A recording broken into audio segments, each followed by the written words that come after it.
This happened to me just over a year ago. I'm 25 years old and own a small townhouse in a quiet neighborhood. I live by myself, which can get pretty dull, so I often invite friends over whenever I can. My closest friends visit a couple of times a week and sometimes even spend the night to get away from their own homes. I didn't have any plans for this night, but I had made plans for the following day with my friend, Lisa, who was supposed to come over for a movie night. I was really just trying to get through this night. Looking forward to the next day, I went to bed early, around 9:15 p.m. In the middle of the night, I suddenly woke up. I glanced at my bedside clock. It was 2 a.m. The way I woke up was strange. My heart was racing, and my mind was unusually sharp, as if something was wrong. I thought maybe I just had a bad dream or something, but then I heard a click coming from downstairs. I sat up in bed as a door slowly creaked open, and I heard footsteps entering my home. Despite being scared, I thought it might be Lisa or another friend since they all had keys to my place in case they needed somewhere to crash. I got out of bed, opened my bedroom door, and stepped into the hallway. "Lisa!" I called out. No one answered. I stood in the hallway for what felt like forever. But then, suddenly, a bright light flickered on, lighting up the hallway downstairs. A second later, I heard a faint murmur of voices coming from the living room. Whoever it was had turned on the TV. For a moment, I felt relieved, thinking it had to be one of my friends who had maybe had too much to drink. I walked down the stairs and into the living room, but as soon as I did, I felt my entire body go cold. A random man was sitting on my couch, staring at the TV.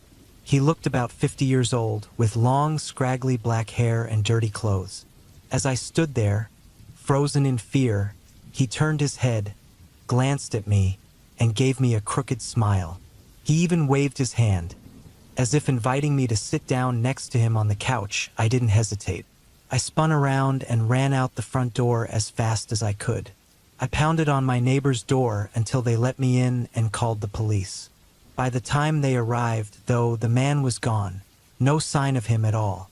What made it worse was that the police didn't take it seriously, suggesting it was probably just a harmless homeless man looking for a place to stay. But I see it differently. The man picked the lock on my door, sat on my couch, turned on the TV, and then smiled at me like that, as if he knew me. I think he might have been stalking me or something, and now, every time I'm alone at night, I can't help but wonder if I'm really alone. I've lived in this house for almost a decade now. It's a standard, medium-sized home, which made sense when I shared it with others. But after they left and I was the only one living here, the extra space felt unnecessary. Technically, it's a 3-bedroom house, but I only use 2 rooms, one as my bedroom and the other as my game room. The third room is at the far end of the upstairs hallway. One has a few storage boxes, and the other is completely empty. One night, after finishing work at around 9 p.m., I grabbed some fast food on the way home and went straight to the game room.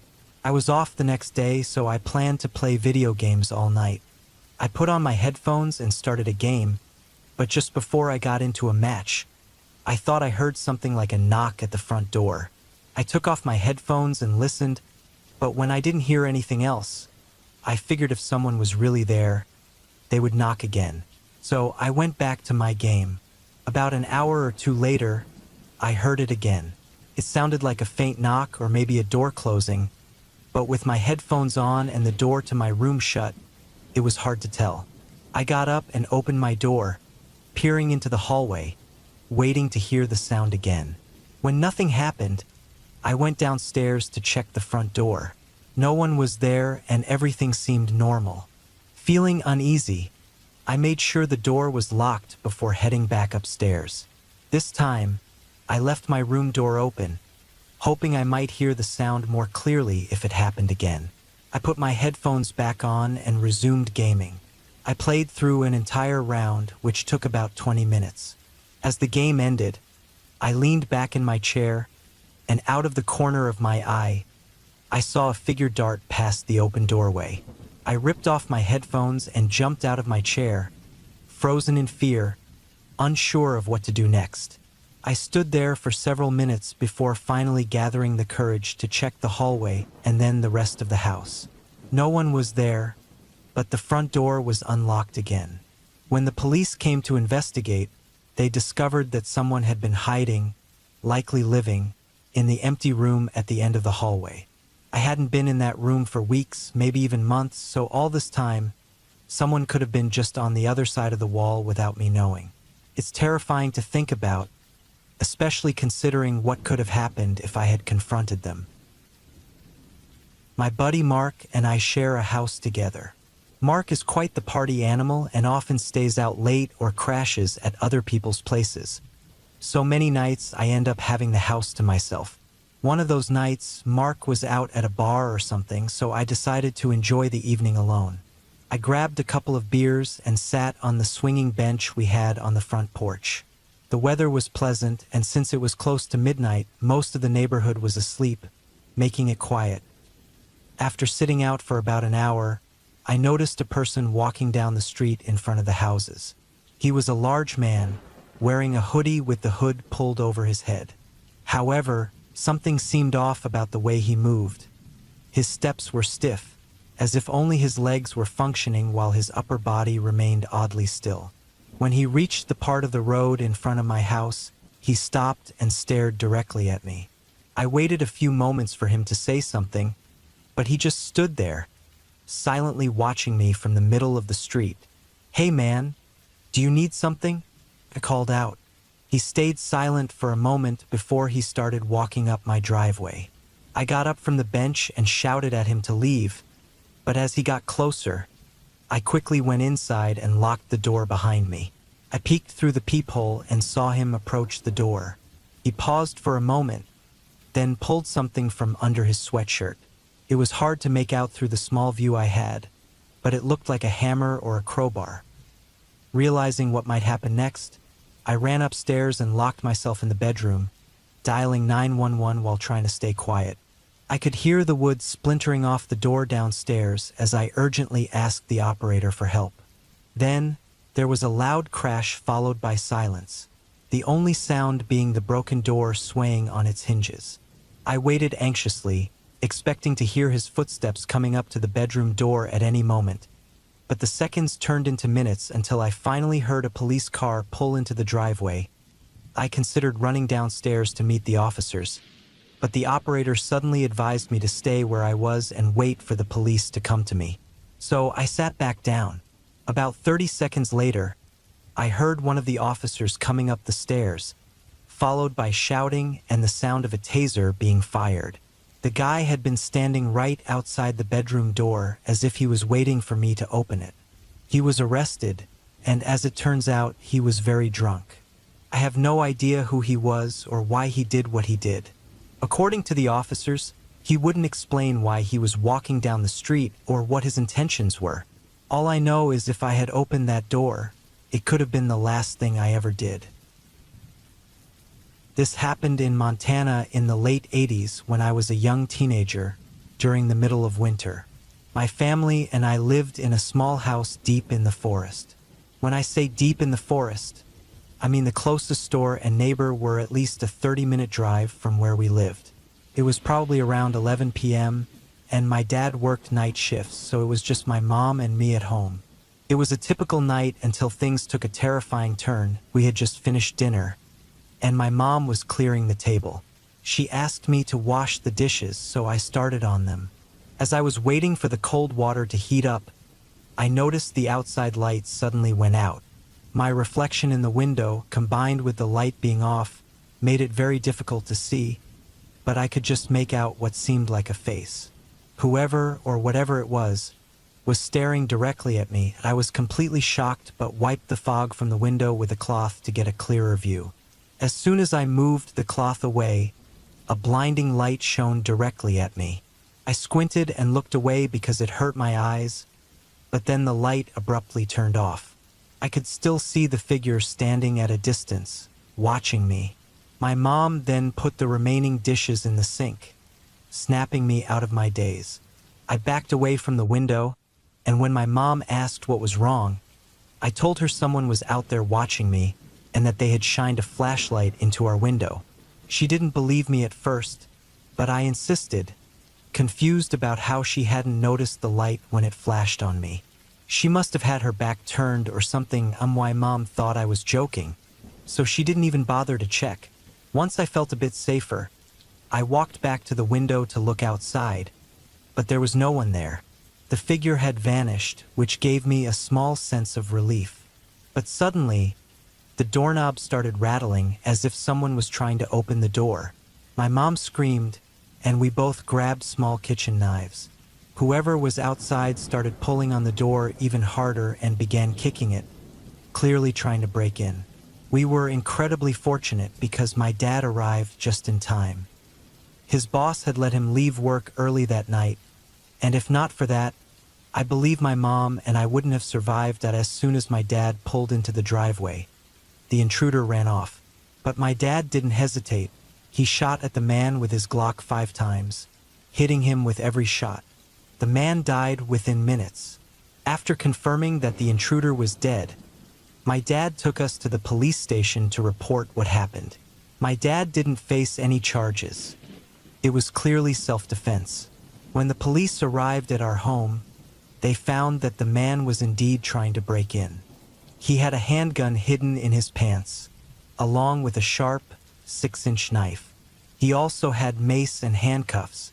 I don't like to imagine what his intentions were because it still haunts me to this day. I'm just thankful that my dad showed up when he did, and that he took action before anything worse could happen. A few months later, we moved out of that house to a new one that my dad and a few of his friends helped build for us. I lived there for about 5 years until I moved in with my girlfriend in a nearby town. We now have our own apartment, and life has been going well since then. However, this is a story I often find myself telling every now and then. In the summer of 2011, a group of friends and I decided to plan a small camping trip to a forest just a few miles outside her hometown. Although Delamere Forest was relatively small, it offered a much-needed escape to nature. City life has its perks, but it can feel suffocating, so any chance to retreat to the countryside was always welcome. But as the camping trip neared, things started to go wrong. One by one, friends began canceling, citing reasons like family illness, lack of funds, or just plain laziness. Eventually, only 2 of us decided to go. Early on a sunny summer morning, we boarded a train for the forest. The weather was perfect, a clear sky with a gentle breeze that made our hike through the woods more bearable than expected. We soon found a good spot in the shade, right by a stream we could use for drinking and washing. The only problem was that the area was very open and visible from the nearby trails, making it far from discreet. By late afternoon, tired from our hike, we decided to build a fire to cook dinner. Building a fire is a key part of camping. Sure, but it also draws attention. The smell of burning wood and cooking food, along with the smoke, can practically announce your presence to the entire forest. We weren't surprised when a group of locals came across our camp and stopped to say hello. At first, they seemed friendly enough, but I couldn't shake a bad feeling about them.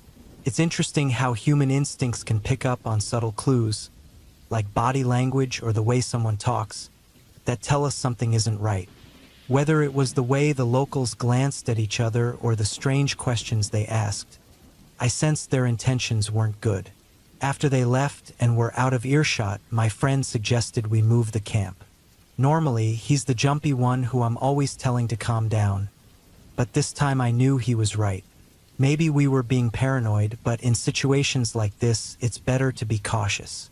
Even though we were tired and slightly drunk, we packed up, put out the fire, and started searching for another spot. Luckily, we found one quickly, on a wooded hill that overlooked our old campsite. Though we couldn't see it directly, a short walk away gave us a decent view of the area, at least during the day. As the sun set, we lit another fire, cooked some ramen in our mess tins, and then proceeded to drink and smoke until we were too exhausted to continue. We talked nonsense around the fire until we were too tired to stay up, then retreated to our shelters for the night. I must have passed out as soon as I got into my sleeping bag because I don't remember drifting off. The next thing I knew, I woke up in pitch darkness to the sound of a distant car revving its engine. At first, I was just irritated to be woken up. The hangover was hitting hard, and I felt awful as I tried to go back to sleep. But the sound of the car kept getting louder, and I realized it was coming closer. Something urged me to check it out. By the time I heard voices, I thought it might just be some kids joyriding in a stolen car. But, as I mentioned, sometimes it's better to be safe than sorry. When I reached the edge of the hill, I could see flashlights all around our old campsite.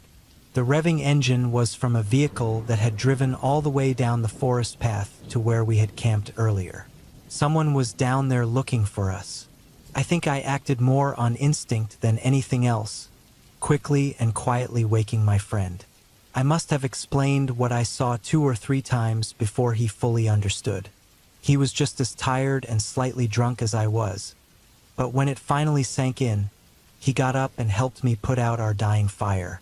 We grabbed the binoculars we had with us and ran back to the hill's edge to watch in horror. We could see what the men were holding in their hands. Thanks to the flashlights, they were shining on each other. Baseball bats, hammers, and a length of rope were just a few of the things they carried. They spat and cursed, angry that they had arrived too late to catch us and do who knows what. All we had to defend ourselves were our Swiss Army knives. If those guys had decided to search the area, they would have found us easily, and I'm not sure I'd be here telling this story today. But fortunately, they didn't. Maybe they were drunk themselves or just too lazy to look for us. But thank God they didn't. With one of us keeping watch, the other packed our gear as quickly as possible. The men down below stayed around our old camp, kicking at the fire we had so carefully built, taking out their frustration on the things we had left behind. As I mentioned before, they didn't seem eager to search for us, but they also didn't seem in a hurry to leave. This meant we were stuck on that wooded hill, as trying to escape with our heavy packs would have been risky. If they saw us, there was no way we could outrun them, especially since they had a vehicle. We ended up staying there until morning. Neither of us could sleep, despite the gang leaving with their car. I remember being terrified that they would return, maybe with more people or more determination to find us, but they didn't. They were probably sleeping off their own hangovers by the time we were on the train home. We had planned to stay for another 2 nights, and I was still annoyed that we had to cut the trip short. But with those local thugs around, we didn't want to take any chances. Be careful when you're traveling, whether it's abroad or close to home, because while the kindness of strangers can be heartwarming, some people aren't so friendly. In Scotland a few years back, 2 friends and I took an overnight bus from Liverpool to Dumfries for a week of wild camping. The main difference between wild camping and regular camping is the absence of tents. Wild campers don't use them. Instead, they make basic shelters using ponchos or tarps and sleep on the bare ground. It's not always comfortable, but it's a challenge that toughens you up. Around 5 o'clock in the morning, with hardly any sleep, we tried to navigate the Scottish countryside. Of course, we took a wrong turn. We had about 6.5 miles ahead of us, roughly 9 hours of walking, and we managed to get lost 2 minutes in. I couldn't believe we were that clueless, even at such an early hour. We must have looked like an odd trio as we stopped a passing cyclist to ask for directions. He was typically friendly and helpful, pointing us the right way. We turned a corner and caught sight of a war memorial that served as a navigational checkpoint. We couldn't help but stop, laying our packs on the benches near the memorial to take a breather. The memorial was at a crossroads, reminding me of stories where people would take their own lives and be buried at such places, which made me uneasy. Bathed in warm golden sunlight, we headed southwest towards Gargan Bridge. The pavement was narrow, and we often had to step onto the road to stay level. To our left, a rise revealed our first rabbit, which seemed like a good omen. We pretended to aim at it with imaginary scopes, making popping sounds and rubbing our bellies. The rabbit noticed us and quickly scampered into a hedgerow. We continued walking with our heavy packs, passing a tacky sign of a faux stone house with two plastic-looking swords sticking out of it, bearing something in Gaelic. "Only in Scotland." One of us panted. We reached Gargan Bridge, crossing the river with an old blacksmith's dwelling at its base. We worked our way up a gentle slope past a local secondary school and reached a farm track. We were making good time, and there were no farmhands in the fields, just grazing livestock. The farmer's house was well kept, but the cattle shed and nearby buildings looked run down, possibly home to bats. Sheep and lambs noticed us and skittered away.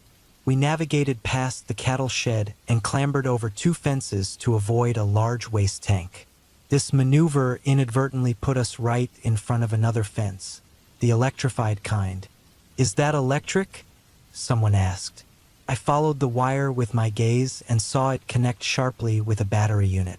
I grimaced. It was too high to jump over, and our packs made it impossible to crawl under.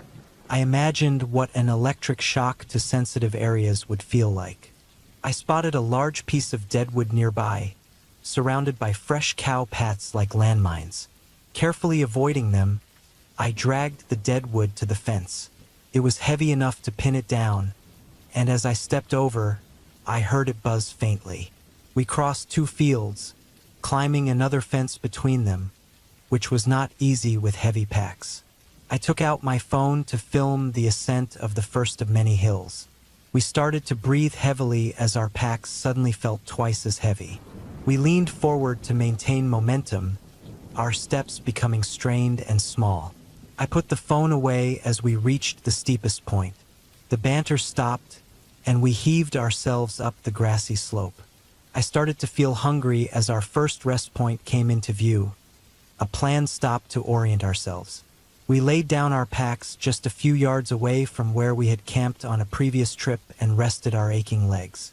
My friend Corky took off his shirt, which was soaked with sweat, and I noticed steam rising from his shoulders. "Jesus, Martin," the other guy exclaimed. "There's actual steam coming off you." We laughed as we took out tobacco and food. Martin and I had the same Scotch oatcakes, which we ate with cheese spread, sharing Martin's Jetboil coffee. The Jetboil was incredibly handy and would almost become the center of our lives for the next week. Corky changed into dry civilian clothes and eyed a tin of all-day breakfast, reading out some of the ingredients. It was much cooler in the shade, and we gazed out across the landscape, either picking bits of oatcake out of our teeth or smoking rolled cigarettes. It was already 7 o'clock in the morning, yet our sleep deprivation made it feel later in the day. This was mildly disorienting, but we estimated our arrival at Lahal Bar by around 10 o'clock. Corky was skeptical, still expecting another obstacle after the wrong turn. His feeling was justified when, after moving slowly but steadily along the ridge of the hill, we reached a small collection of houses that served as a landmark. After some deliberation, we decided to cross a field of cows that had the only fence we could easily cross. We were partly motivated by the idea that it seemed quick and easy, and partly to avoid another more threatening electric fence. About halfway across the field, I noticed the numerous cows beginning to stare at us. Usually, this wouldn't be particularly intimidating, but their numbers and hostile stares made me slow my step. "They're all looking at us," I said. "They're just curious," Martin replied. The cows began walking towards us, spreading out in a line. It reminded me of a battle formation. "They're walking towards us now," I said. "They just want to check us out," Martin reassured. The cows started to trot, then broke into a cumbersome gallop. Corky stopped and started walking backward. "They're running at us." I too stopped and began to turn. Over my shoulder, I saw a small enclosure with electrical conductors in it. "Run, dude, run!" Corky yelped, and we tried to sprint under our packs, which amounted to a hobble. I had already made up my mind. Death by electricity had to be quicker than being trampled. "Don't run!" Martin screamed, The command fired off in my brain instantly. I stopped, spun around, and threw my arms into the air, making myself appear large. Corky did the same, and without a moment's hesitation, the charging cows responded. They stopped, or at least slowed their pace. I heard indistinct shouting from the other side of the field. It was the farmer, bidding us to move along the fence to the gate. "See, we're good. Just keep moving," Martin said, reassured. We moved slowly and compactly, arms outstretched, as the cows surrounded us, jostling for a view. They were aggressive with each other. Some even mounted the cows in front of them to get a better look. "This is fine," I told myself. "This is all going to be okay. Nice cows. This is completely safe." Despite my attempts at reassurance, I was genuinely terrified, limbs shaking as I climbed over the wooden gate. The farmer addressed us. "Hey there, just curious. They just wanted to have a wee look. If you stick to the edge of the field, you'll do all right. If you had gone across, then, well, I don't know. Could you tell us a good route to maybe the house?" I asked. "Yeah, just follow this road here. It's usually quiet. Then turn right at the main road and follow it. Don't turn off into the farm. Just keep going, and you'll find the road to the house." "Okay. Cheers, mate." We were relieved for his help. He seemed mildly interested in us, but was clearly more annoyed by the commotion. Pretty much every time I've told this story since, people have laughed. I get it. A bunch of city kids getting scared by cows is definitely a bit funny. But at the time, it scared the life out of us. Especially when we got home and realized just how much danger we were in. You see, cows kill more people each year than sharks, often in the exact way I described. A hiker or walker cuts across a field instead of going around it, and they get trampled. In fact, the UK Health and Safety Executive has reissued advice to farmers not to put calves and their mothers in fields accessible to the public as a precaution. So, next time you consider taking a shortcut through a field, make sure it's not occupied. You might get an unexpected surprise. One of the oldest regions of its kind in the southern United States, covering almost 2 million acres of untouched wilderness, making it a prime spot for unforgettable hunting experiences. The name Ouachita is believed to come from the Choctaw words "oe," meaning hunt, and "shoto," meaning big, translating to big hunt far from home. So, during hunting season, the place is packed with hunters in bright orange caps and high-visibility jackets. My friends and I, being East Coasters through and through, never really got into hunting. Until we visited Arkansas, I hadn't even ventured much beyond Pennsylvania. Our idea of enjoying nature doesn't involve slaughtering a freshly hunted animal. So, when we learned that there was a period during the height of summer when hunting in the Ouachita was completely banned, we were thrilled. There would be whole parts of the forest virtually deserted, and we'd have the place all to ourselves, or so we thought. We drove 8 hours each day for 3 days to make it to Arkansas from our home in Haverhill, Massachusetts. The thought of driving 1,500 miles straight was unbearable, so we turned it into a road trip, stopping in Philly, D.C., and Nashville. Honestly, I could move to D.C. just for the mumbo sauce. I saw it on Anthony Bourdain and had to try it. Trust me, it does not disappoint. By the time we finally arrived at Ouachita National Forest, we were more than ready to leave the modern world behind and soak up the peace and beauty of nature. That's a fancy way of saying we were eager to get thoroughly drunk around a roaring fire while belting out Dropkick Murphys songs, which we did, maybe with a little too much enthusiasm. After just 2 of the 4 nights we planned to camp in Ouachita, we ran out of beer and tobacco. Not the best timing, either. Late in the afternoon, we opened our coolers to find only 3 beers left, barely enough to last us on what would surely be a long walk to the nearest liquor store. Outlaw Liquor was little more than a wooden shack on the edge of a small town called Crystal Springs. It took us about 3 hours of steady walking to get there, but I assure you, it was worth every step. At first, we couldn't tell if we were in a liquor store or a hunting lodge. Taxidermy black bears, Deer, turkeys, and foxes were scattered everywhere. Jeff, the owner, showed us the locally made wines and spirits and even offered us samples of some of the more unique brews. We went in planning to grab a six-pack or two and left with our backpack stuffed full of beers, some of Jeff's homemade beef jerky, a few small bottles of homemade wine, and a bottle each of what Jeff called barrel-aged Abraxas, a locally brewed stout with an 11% alcohol content. Yes, you read that right, 11%. The sun was starting to sink below the horizon by the time we got anywhere close to our campsite. Our aching feet from hours of walking were numbed by the alcohol we sipped as we trudged along.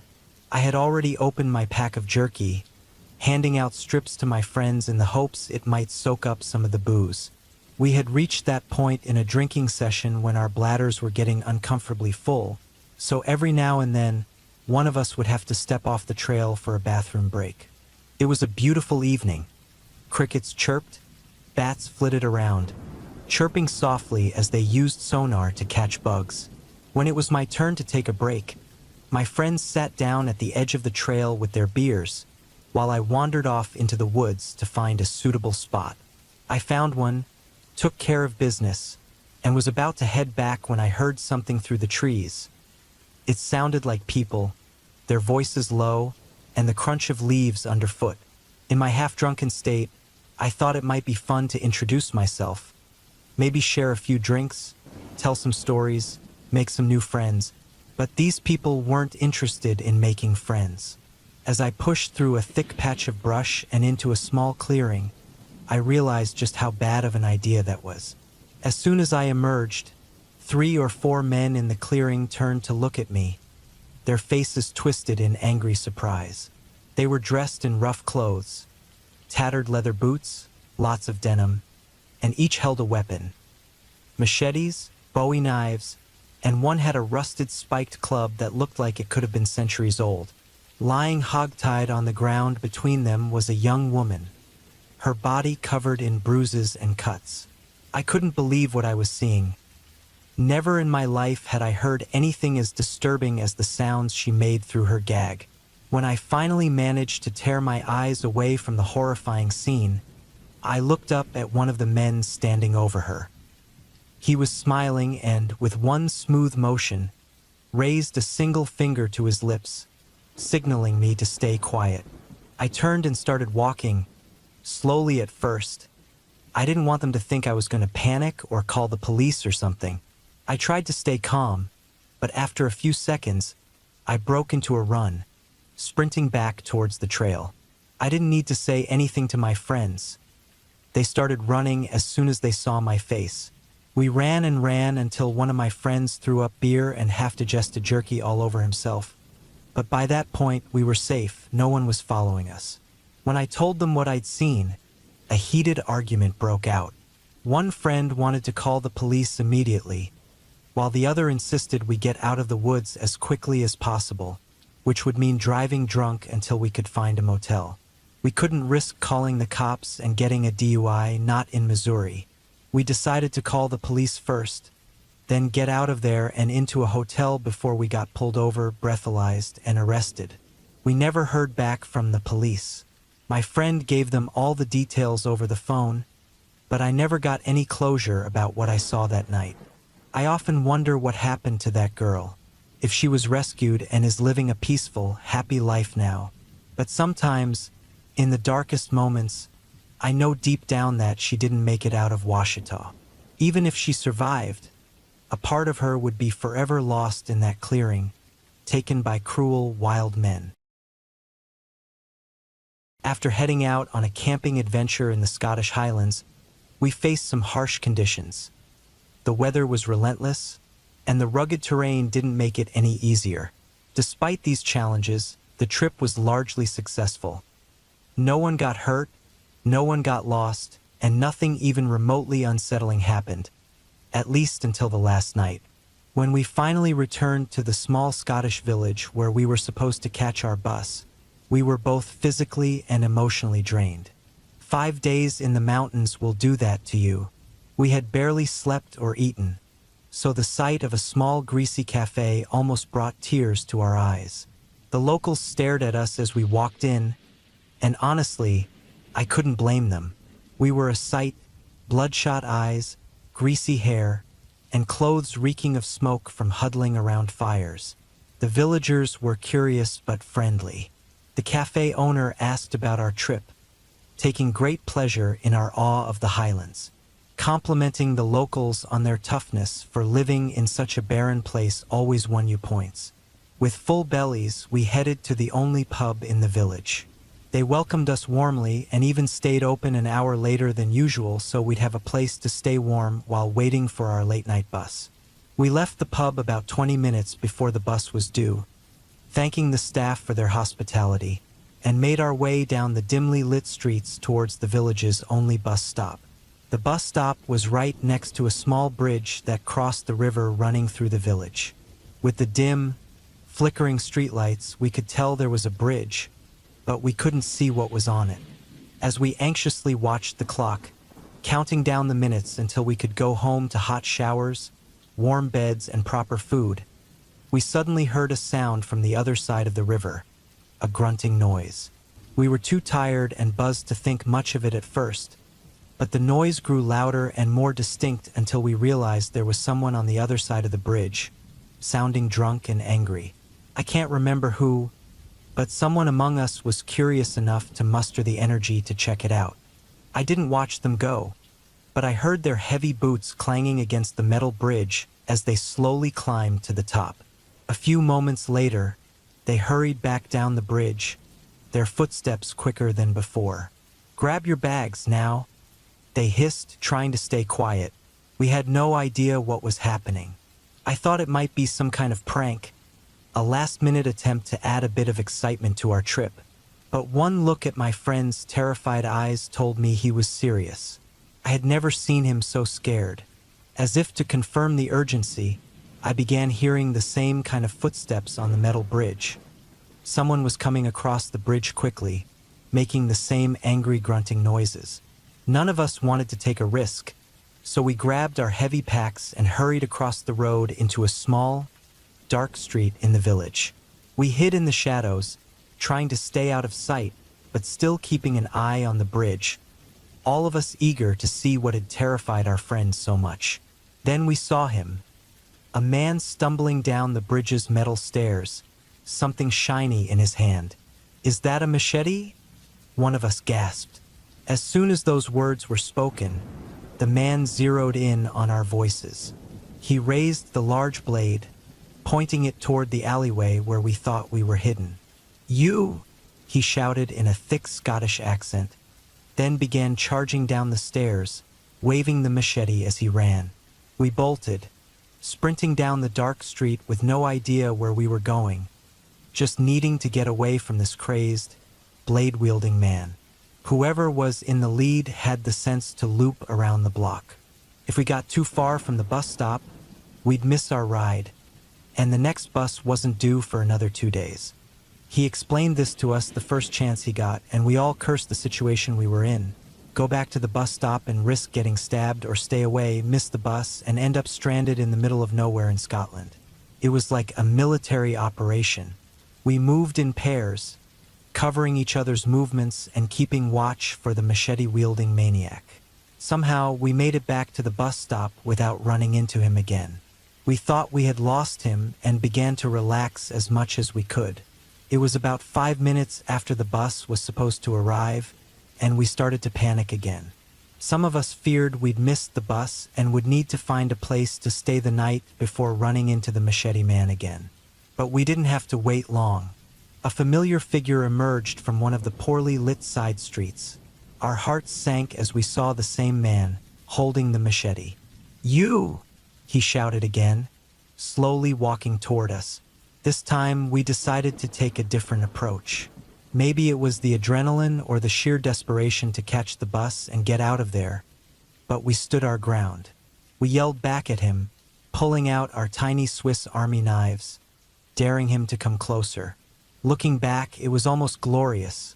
We went from being terrified, scattering in the streets, to being like warriors defending our territory. What happened next felt like a scene from a movie. As we faced him, he began pacing back and forth in the street, zigzagging toward us while still waving his machete.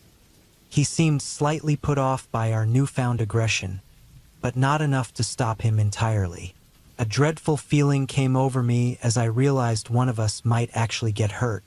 But then, in the distance, near where the road curved away from the river, a police van came around the corner, heading straight for us. It was like the cavalry arriving in an old western, and we were saved.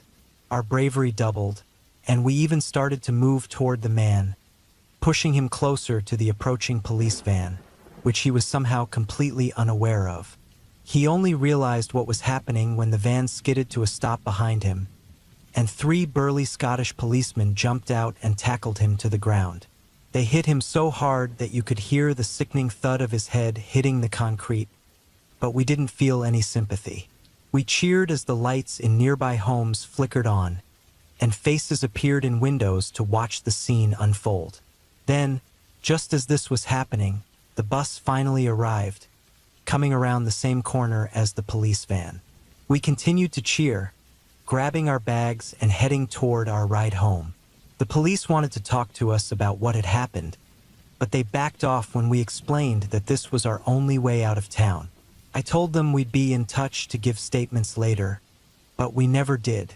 We were just so relieved to get out of there in one piece. I used to love camping. Every waking moment, whether camping or planning a trip, I cherished being outside, far from the stifling monotony of everyday life and trivial concerns. I used to immerse myself deeply in the experience, building shelters instead of bringing a tent, drinking from mountain streams, hunting, and setting traps for food.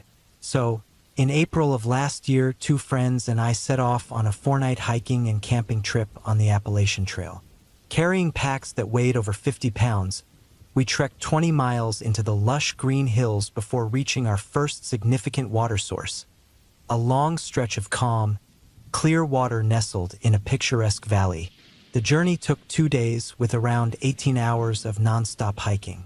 Our packs painfully dug into our shoulders with each step, but the sense of accomplishment was intoxicating. As days and nights passed, we made our way along the trail, foraging as we went. It was exhausting, a constant challenge, but the peace that nature offers is profound. At night, we skewered hot dogs on sticks, devouring them as we warmed sweet apple cider in our mess tins over the fire. We listened to owls hoot like ghosts and watched embers rise into the air like fireflies as our eyelids grew heavy. We found a good amount of fruit and fresh water was abundant, but our efforts to find protein fell short. We couldn't find any duck eggs, were too slow or inexperienced to trap rabbits, and our makeshift fishing rods weren't as effective as we hoped. We were getting desperate, and although we were trying, one can't live on cereal bars and peanut butter alone. We needed to head to the nearest town, almost 7 miles away. Needless to say, we got lost. After a few hours of walking, we started climbing a fairly steep hill as a shortcut. The whole way up, I remember watching a thick fog cling to the top of the hill, at least 500 meters above us. But it wasn't exactly clinging, it was just waiting for the temperature to drop low enough to roll down onto us, over us. And it did. I remember the image of my friend Chris becoming increasingly obscured as I walked behind him. We tried to stay upbeat, but that changed when we began to see the remains of newborn lambs. April is lambing season, so this wasn't necessarily unusual, but these remains were untouched. No scavengers had gone near these corpses, and there were many of them. We were relieved when the outline of a cottage came into view. We had no idea where we were, and there was no mention of any cottage on our map. My feet ached, and our water supplies were running low since we hadn't anticipated being out or lost for so long. We decided to stop and ask for directions. We had to climb over a low dry stone wall to reach the building since the cottage was oddly set into the hillside. I noted with unease that there was no path leading to or from any road or highway, making the dwelling completely isolated from human contact. We paused as we reached the front gate, or what passed as one. It was made of a few roughly cut tree limbs crudely bound with rusty nails and rotting twine. Chris tried to open it, but there was no hinge. It just fell back into his hands. He set it aside politely, though confused. The small courtyard in front of the door was overgrown with weeds, with grass growing long between the broken concrete slabs beneath our feet.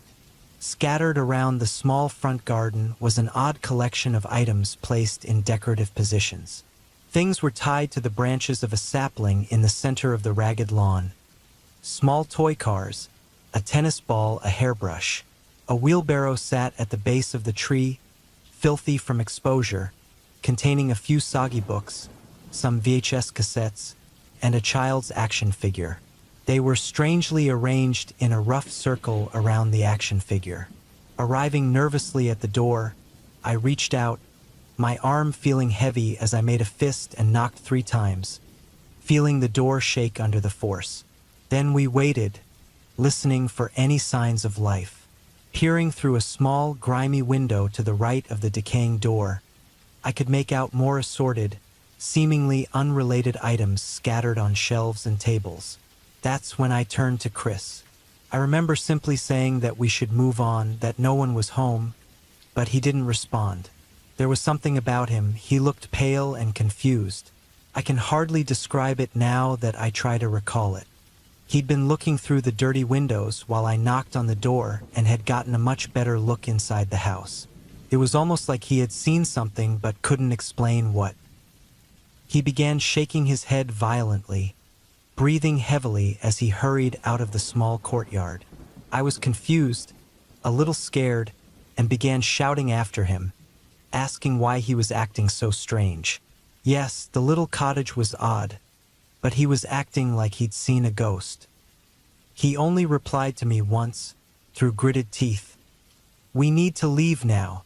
Later that night, while we were nursing beers around our campfire, I finally gathered the courage to ask him what he'd seen through the window. He started shaking his head in that same odd way, stuttering as he tried to find the words to express himself.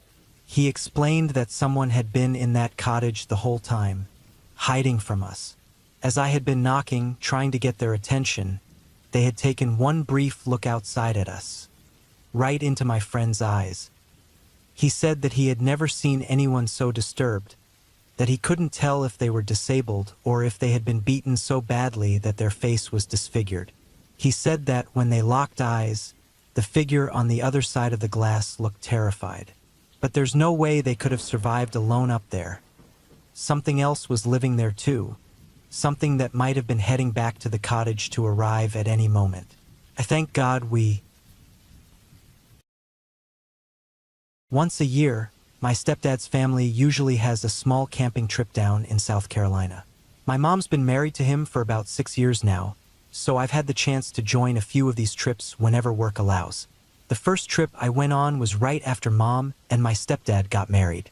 My little brother and I packed up my stepdad's truck with camping gear and took the 9-hour drive from our home in Pittsburgh down to South Carolina, where he's from. We had just crossed into West Virginia when we made our first stop for gas. We all got out to stretch and use the bathroom while my stepdad gave an elderly attendant some money to fill up the tank. After finishing in the bathroom, I headed back to the truck and ended up having a chat with the attendant. He seemed nice at first, asking where we were headed and how long we'd be staying. But when I mentioned we were going camping, his attitude changed. "You should always respect nature," he said, his tone serious. "Nature can be unforgiving. Don't bother the animals, and don't leave anything behind except your footprints. Any mess, and the woods have their way of letting you know you're not welcome." I assured him that we respected nature and wouldn't leave any trash behind. But he didn't seem reassured. He finished pumping our gas and went back to his chair without saying another word. A few hours later, we were well into South Carolina when we made a final rest stop before reaching the campgrounds. The rest area was part wildlife preserve, part truck stop, complete with a small information board about the local plants and animals. But something caught my eye in the corner of the board. Carved into the white plastic were the words "Respect Nature." It was the same thing the gas station attendant had said to me. It was strange. Sure, but I figured it had to be a coincidence. The same words, yes, but hundreds of miles apart. No way it could be the same person. That kind of thing only happens in silly horror movies. Naturally, I didn't mention this to my mom or stepdad. I mean, why would I? It seemed crazy to think there was a connection between the gas attendant and the carved message. So we just got back in the truck and continued on toward the campground. When we arrived, we greeted the extended family with hugs and handshakes before getting to work setting up the large luxury tent we'd be sleeping in. Once we were done, we hung out with the family and filled up on barbecue. My stepdad's entire family was just as kind as he was, and I should probably mention that my stepdad was a much better parent than our biological dad. So, aside from the initial adjustment period, I was glad my mom had found someone good for her. After an evening around the campfire singing old songs with my step-uncle on the guitar, we headed back to our tents to get some sleep. But when we got there, we saw something lying in the grass near the entrance. A dead bird. My little brother started freaking out. The thing was already starting to decompose, and a huge collective ew echoed through the trees when the smell hit us. My stepdad calmed us down with a joke about my little brother's car farts being way worse, then got rid of the bird as we got ready for bed. But I watched him in the light of his flashlight as he used a stick to move the bird away from our campsite. He knelt down and pulled something from under the bird's wing, something that looked like a note. When I asked him about it, he brushed it off like he hadn't found anything. I wanted to ask more questions, but the look in his eyes stopped me. He was seriously spooked. The next morning, some of the other family members mentioned hearing footsteps outside their tents during the night. They were asking around, trying to find out if anyone had gone for a late-night walk or if we had any sleepwalkers in the group. But no one admitted to being out of their tents so late, and that's when the atmosphere started to get tense. The second night was quieter. There were no footsteps outside anyone's tent, but I still didn't get much sleep. In the dead of night, I heard my little brother's voice across the tent. At first, I thought he was reading aloud, which he often did at that age, but there was no flashlight, so he didn't have a book. I strained to hear what he was whispering, and I thought I was going crazy when I finally made out the words. He was reciting the information from the wildlife board back at the rest stop in South Carolina, word for word, using big words that I knew he didn't know. He eventually stopped, but I was so freaked out that I couldn't get any decent sleep. I woke up exhausted to the sound of my stepdad's voice. He sounded unusually stern. When I stepped outside the tent, I saw why. Everyone was packing up their stuff and loading it into their vehicles. We were supposed to stay for a few more days, but the mood was tense, and no one was talking as they quickly packed up their gear. My stepdad asked me to help and to do it quickly. The look in his eyes told me not to ask questions. We were back on the road to Pennsylvania by noon. I was so relieved to be out of there that I kept quiet the entire way home. But I needed to know what had scared everyone so much. I also needed to ask my stepdad what he had found under that dead bird. But the timing had to be right. We got home late. So late that my stepdad had to carry my sleeping brother from the car to his bed. After a late supper, I finally caught him alone in front of the TV. He knew what I wanted to ask before I even spoke. There had been a note under the bird, just as I'd thought. He told me it said, "Go home," but he figured it was either a prank by local teenagers or one of his cousins who resented that he had moved to the north. So he ignored it. I asked if he'd heard my little brother sleep-talking, but the confused look he gave me told me he hadn't. He did explain, however, what had spooked the family enough to make them leave the campground early. The cousin he suspected of leaving the first note had woken up at dawn with a bladder full of beer. Half asleep, he shuffled out of his tent to relieve himself and then headed back. That's when he noticed the dead deer near the fire pit. Someone had left it as a message. He woke up my stepdad and asked him to move the deer before anyone else saw it and freaked out. Once that was done, they woke everyone else up and got them moving. But that wasn't the worst part. My stepdad explained that whoever had left the deer had carved something into its flesh. They must have done it while the deer was still alive because the letters were formed from clotted blood rather than open wounds. There were just 2 words, 2 small words. I asked him what they said. He sighed.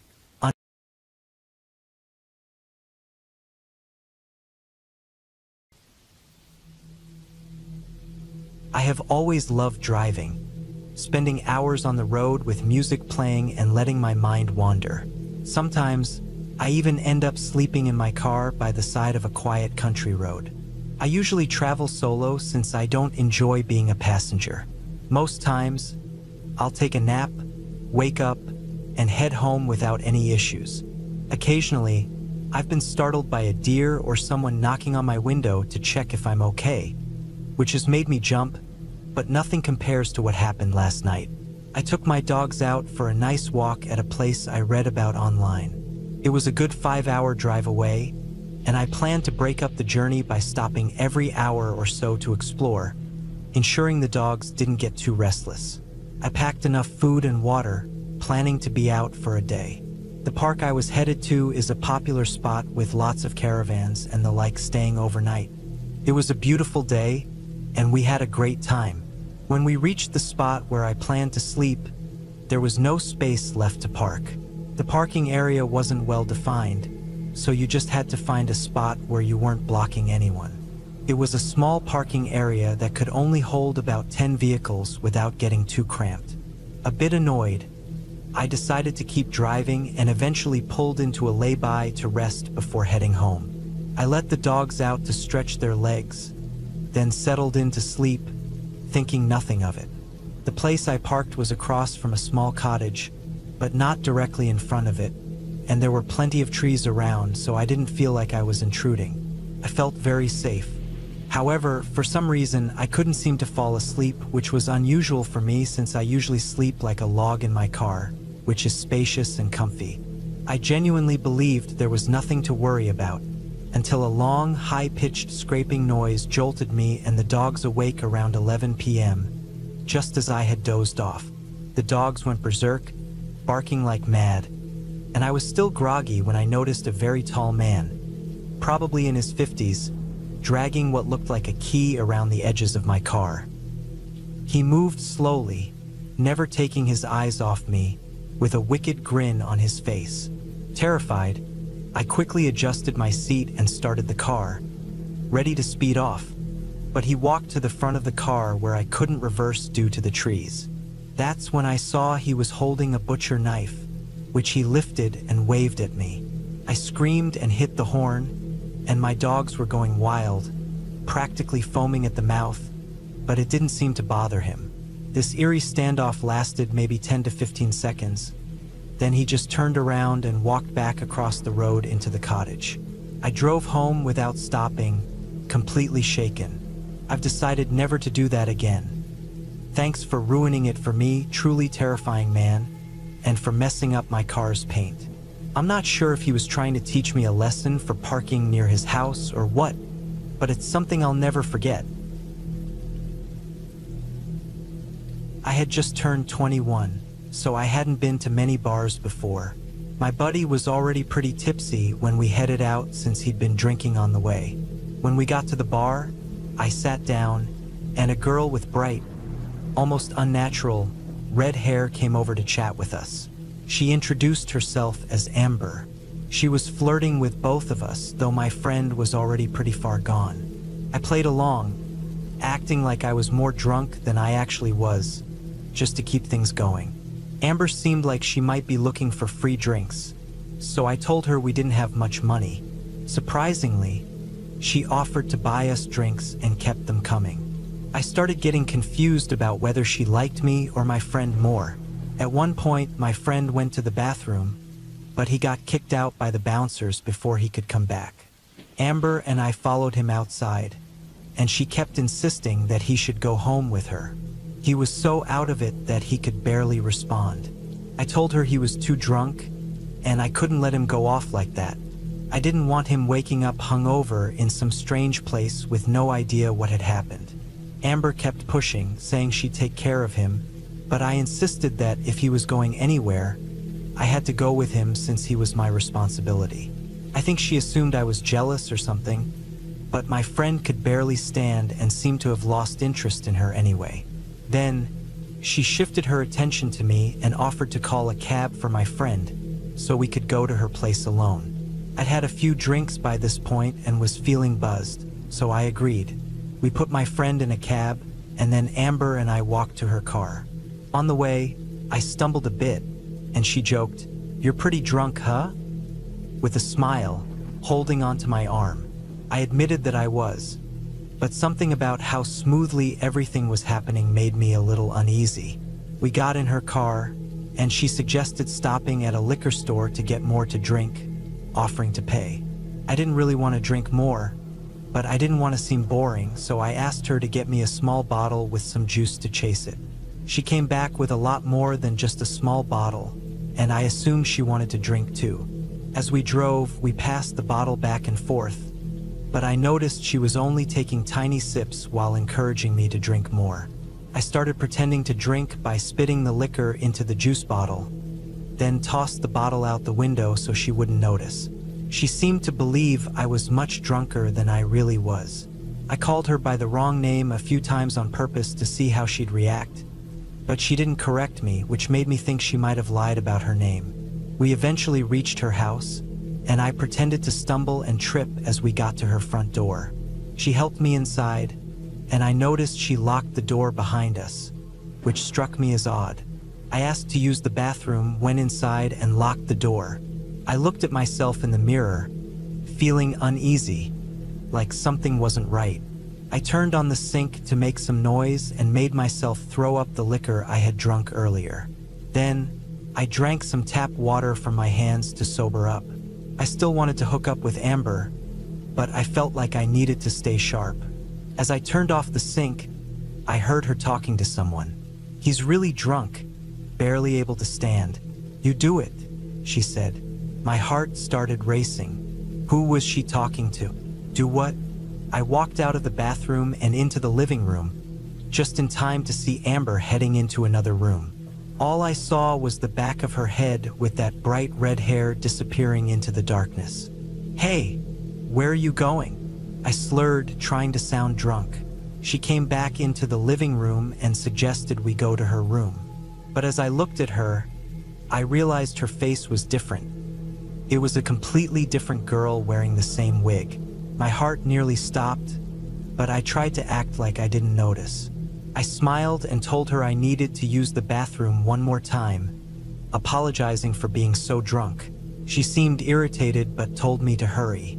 I went back into the bathroom, locked the door, and heard her whispering to someone again. This time, I thought I heard a man's voice respond. I didn't catch what they said, but it was clear something shady was going on.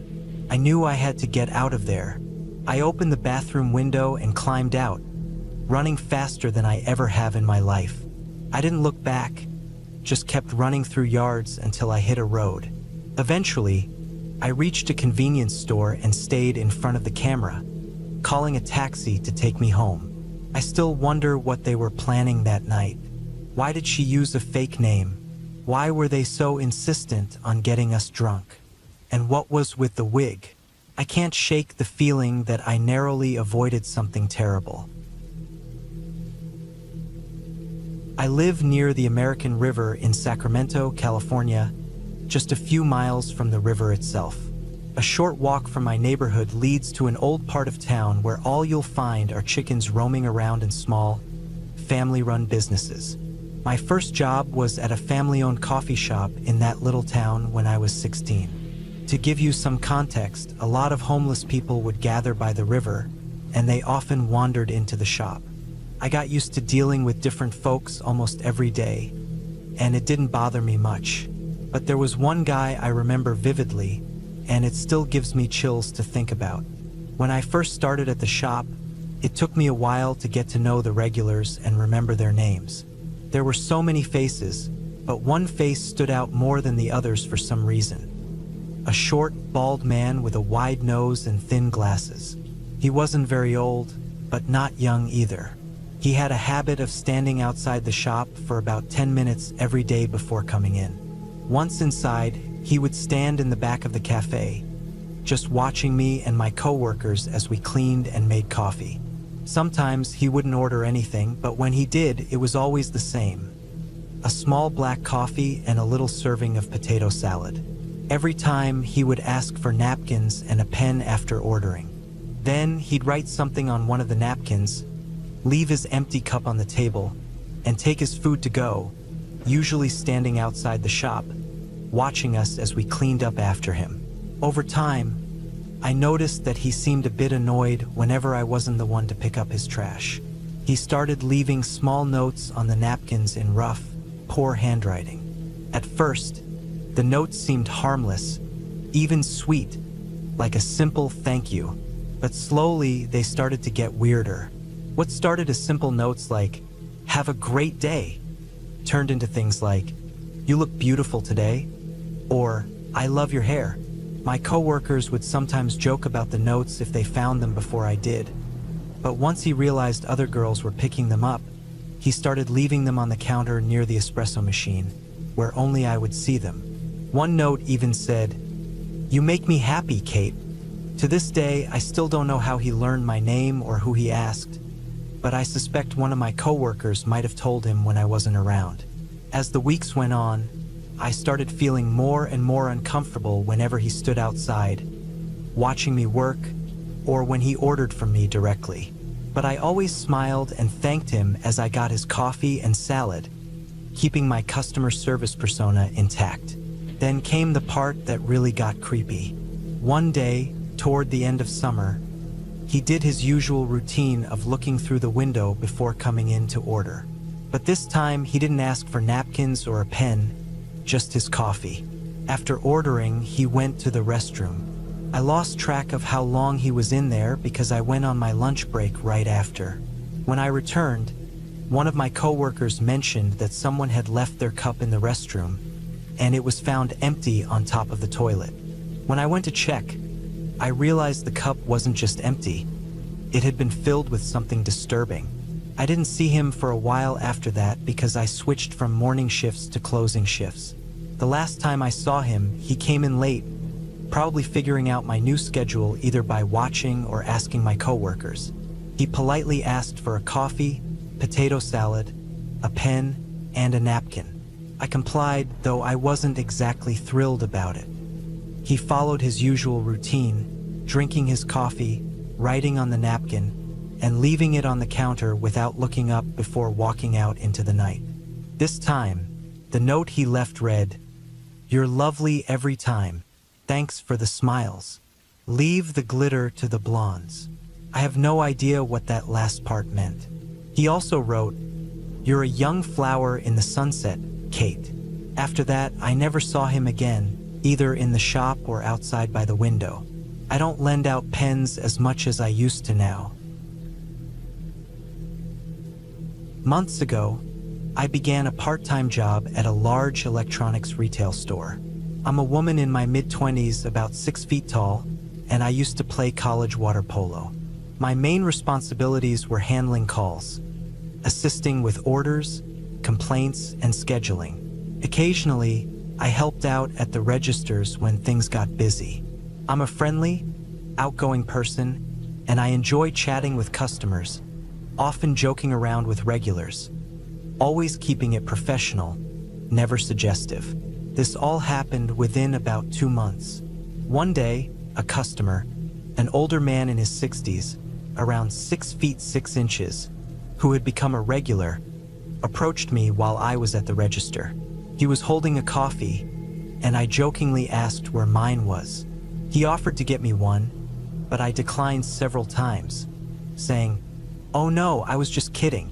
Thanks though," and went about my day. Over the next few days, I started noticing him more often and ended up processing a lot of his purchases. We engaged in small talk, but then he began mentioning personal details about me. Things I had never shared, like my commute, the type of car I drive, its stickers, the college I attended, the apartment complex I lived in, and even the decorations outside my door.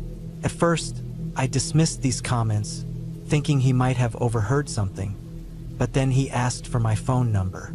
I declined, citing store policy, but he kept insisting I take his number and call him. Again, I reiterated that it was against company rules to exchange personal information with customers. Despite this, he began intercepting me as I moved around the store, placing himself in my path and demanding my number. This happened several times, with him invading my personal space more each time and becoming increasingly aggressive. If he didn't get me at the register, he would get upset, trying to force himself into my space to demand my information. My coworkers had to intervene and physically remove me from these situations because they were worried about my safety. By this point, I was feeling scared and unsafe at work, so I reported it to a couple of my supervisors, but they just laughed it off, calling me paranoid. I started calling my dad almost daily to tell him about these encounters. Finally, he suggested I go to the police. I went to the station, explained the situation, and ended up in tears, realizing just how serious it was. The police filed a report and advised me to give it to my supervisors so they could identify the man and issue a trespass order. I provided the case number to my supervisors, who began investigating. Despite primarily working behind the scenes, they discovered that in just 30 days, I had processed over 17 transactions with this customer. He had been visiting the store 4 to 5 times a week, sometimes twice a day, just to buy small gift cards. After gathering information and taking photos of his license plate, the police learned that he lived over 90 minutes away and was driving almost 3 hours round trip just to make these purchases. When my supervisors reviewed the security footage, they noticed he had been avoiding the cameras, hiding his face and hunching over to conceal his height.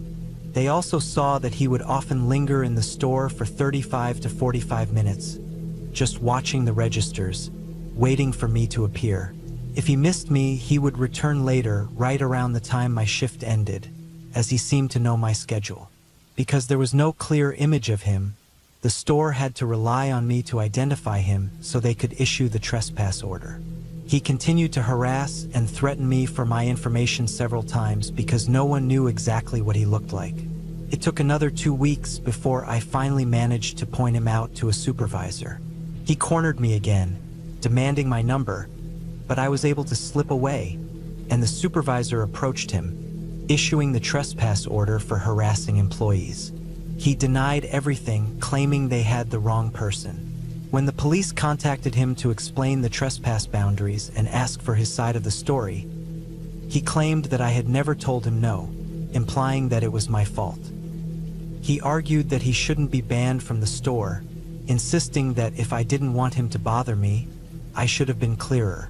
I saw him around my apartment complex a few times after that, and a few months later I left the retail job because I no longer felt comfortable there.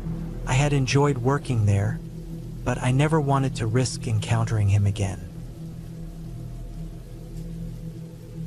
Months ago, I began a part-time job at a large electronics retail store. I'm a woman in my mid-20s, about 6 feet tall, and I used to play college water polo. My main responsibilities were handling calls, assisting with orders, complaints, and scheduling. Occasionally, I helped out at the registers when things got busy. I'm a friendly, outgoing person, and I enjoy chatting with customers, often joking around with regulars, always keeping it professional, never suggestive. This all happened within about 2 months.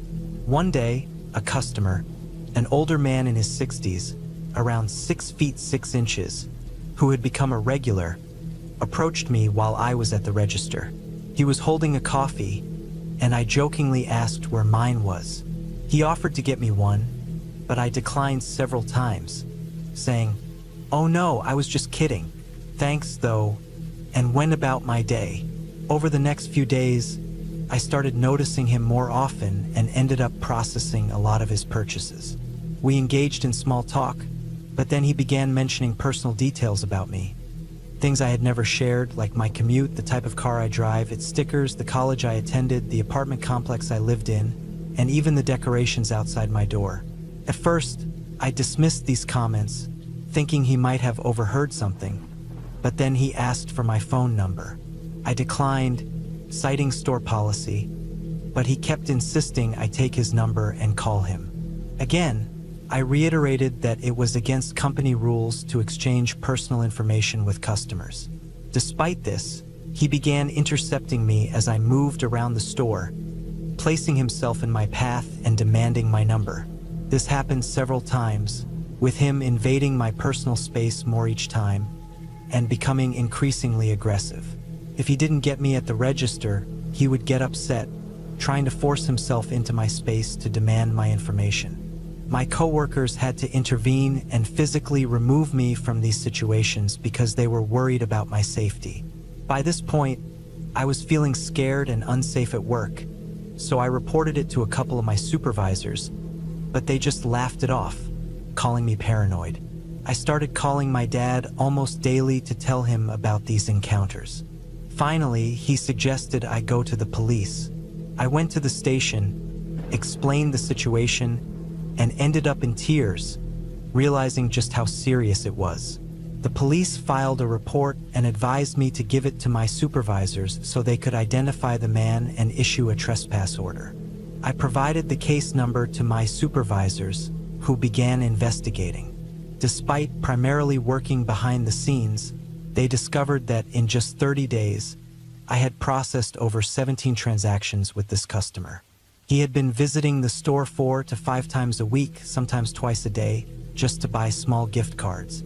After gathering information and taking photos of his license plate, the police learned that he lived over 90 minutes away and was driving almost 3 hours round trip just to make these purchases. When my supervisors reviewed the security footage, they noticed he had been avoiding the cameras, hiding his face and hunching over to conceal his height. They also saw that he would often linger in the store for 35 to 45 minutes, just watching the registers, waiting for me to appear. If he missed me, he would return later, right around the time my shift ended, as he seemed to know my schedule. Because there was no clear image of him, the store had to rely on me to identify him so they could issue the trespass order.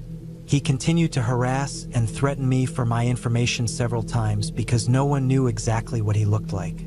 It took another 2 weeks before I finally managed to point him out to a supervisor. He cornered me again, demanding my number, but I was able to slip away, and the supervisor approached him, issuing the trespass order for harassing employees. He denied everything, claiming they had the wrong person. When the police contacted him to explain the trespass boundaries and ask for his side of the story, he claimed that I had never told him no, implying that it was my fault. He argued that he shouldn't be banned from the store, insisting that if I didn't want him to bother me, I should have been clearer. I saw him around my apartment complex a few times after that, and a few months later I left the retail job because I no longer felt comfortable there. I had enjoyed working there, but I never wanted to risk encountering him again. A 34-year-old woman relocated from Miami, Florida, to a remote area about 18 miles outside a small town named Pineville. She had never faced any problems in Miami, but after a divorce, she moved in with her mother. It was just her and her 2 young children. They settled into an old farmhouse on her family's land, which required extensive repairs. When they arrived, only 2 rooms were livable, and they spent the next 9 months fixing up the rest of the house. Their neighbor, whom we'll call Sam, was very helpful from the start. He came by nearly every day, taking care of his animals and assisting with anything she needed. Throughout the 9 months, she perceived him as a kind, middle-aged man and never suspected any ill will. The farmhouse had a U-shaped design, with windows facing a central courtyard area. Sam had fenced this area when she first moved in to allow her children to play safely. Since the house was set back from the road and surrounded by farmland, she felt secure, especially as her bedroom and bathroom windows were in the fenced courtyard. Thus, she did not install curtains on these windows. One day, while her son was playing under the carport, Sam arrived in his truck to inspect her car. Before he reached the carport, her oldest son mentioned that he had seen Sam outside his window the previous night. She asked him if it was the kitchen window, which overlooked Sam's horse pasture where he fed his horses each morning. She initially dismissed it, thinking it was just a misunderstanding. Over time, she hoped Sam was genuinely the nice person she believed him to be. Her favorite candies started appearing in her fridge, and someone sent her flowers every Friday for several months. She assumed it was either her ex-husband or her boyfriend at the time, but neither admitted to it. Her boyfriend even joked that it was Sam. The following day, after returning from school, she found Sam working on her car. Her air suspension had a leak, and Sam offered to fix it before she had to take it to a distant city for a costly repair. As she leaned over the hood of the car, Sam stepped back. She commented on his old-style cell phone, which was similar to early camera flip phones. Later that night, her mother suggested that she thought Sam might have taken a picture of her. Although it sounded strange, she didn't take it seriously, as Sam had always been friendly and never seemed suspicious. He had refused payment for his help, which she now realized might have been a red flag. A few weeks later, while mowing the overgrown courtyard, she noticed center blocks placed outside her bathroom windows. She couldn't explain why, but she felt she had made a grave error in trusting Sam. She called her friend and neighbor, Mark, who brought over a trail camera and set it up outside her window around 3 p.m. That evening, she came home around 6 o'clock and was unloading her children when she saw Sam standing behind her. He said he didn't mean to startle her and mentioned knowing her mother was out of town, likely from Facebook. He offered to help if she felt scared or needed anything. After putting the children to bed, she went to her mother's room to catch up on a missed TV show. While discussing the children with her ex-husband, Mark called and asked if her boyfriend was there. She replied no, and Mark informed her that a man was outside her window. The trail camera captured the first image at 9:02 p.m., with her children asleep in her room. Mark told her not to worry, as he was already on his way. Overcome with fear, she quickly gathered her children, locked the door, and ran to Mark's truck where they waited for the police. The trail camera captured images at 9:02, 9:22, and 9:30 p.m., showing Sam waiting outside her window. The police searched the area but couldn't find Sam, who had disappeared into the nearby fields. The camera images helped identify Sam, who was arrested around 2 a.m. that night. When authorities checked his phone, they discovered 9 months' worth of photos, images of her mowing, playing with her children, and even in her bathroom. She couldn't sleep properly for weeks after discovering this. Sam was released the following weekend and went to her mother's post office to tell her that he had found and buried her deceased dog. Despite this, he received only 5 years probation and a restraining order. He still lives across the street. She stayed for about 3 months before moving to a new city, Fort Walton Beach. People who know me might recognize this story because of how chaotic it was. I'm a woman living in New England, and this happened in a decent neighborhood. We weren't poor or anything, but here's the story. A few years ago, the day before my 10th birthday, my mom, little brother, and I were returning home from one of my brother's soccer games. As we approached our house, my brother noticed a yard sale at the rundown house next door. There had been some police activity there before I was born, but I thought it was all over. A man came up to us as we were walking over. We'll call him Tom. Tom was renting from the woman next door who had a house with 4 rooms, 1 for herself, 1 for her disabled son, and 2 for renters. Tom seemed friendly. He played soccer with my brother and chatted pleasantly with my mom. He looked a bit rough around the edges, but I just wanted to get inside and play Minecraft, so I didn't think much of it. This was in October. By late January, a few months later, I was barely awake when my dad picked me up from my bed and carried me to the master bedroom, where my mom and brother were. The master bedroom was the farthest room from where Tom lived. I didn't like being woken up, so I ran back to my room. My dad yelled for me to stay in the master bedroom because the police were next door. I did as I was told, feeling very frightened. It turned out that Tom's ex-partner had come by to collect some things, bringing a new boyfriend with her. Tom attacked the boyfriend with a knife and the police were called. There was a lot of commotion, including guns, but I thought it was a one-time thing and that we'd be safe after that. In March, my mom picked me up from school as usual. My brother was staying late for some extra lessons, so she would get him later. I threw my backpack in the trunk and noticed there were many suitcases back there. She cheerfully told me we were going to stay in a hotel. We drove around town, and then she said my dad would take me back home, and we wouldn't be staying at a hotel after all. When we arrived home with my dad, I saw police tape around our yard. My dad said they had found drugs in Tom's house. It didn't sink in until later, but the full story was that Tom had been doing PCP on his front steps. Someone called the police, who chased Tom into the next town over and investigated the house. An officer picked up a package of drugs and had a severe reaction. Hazmat teams were called and they discovered a drug lab. Initially thought to be a meth lab, the police advised us to evacuate. Turned out it wasn't a meth lab but a PCP lab, and we could return home later. My mom and brother came home a few hours after I did, and that's when it really hit me. I had an anxiety attack, couldn't eat, and hid behind the couch. I didn't sleep that night. Later, Tom was released from jail but continued with illegal activities. However, the evidence room was tampered with, so he couldn't be convicted. In the meantime, my family bought a new house with a large dog, security cameras, and plenty of weapons. My brother and I were already in therapy, but our sessions became more frequent. We were set to move in 2 months. During this time, Tom would watch us from his back porch. My dad confronted him once, and Tom responded with death threats.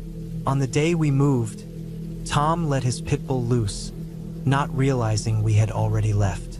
He just knew it was around the time we usually walked our dog.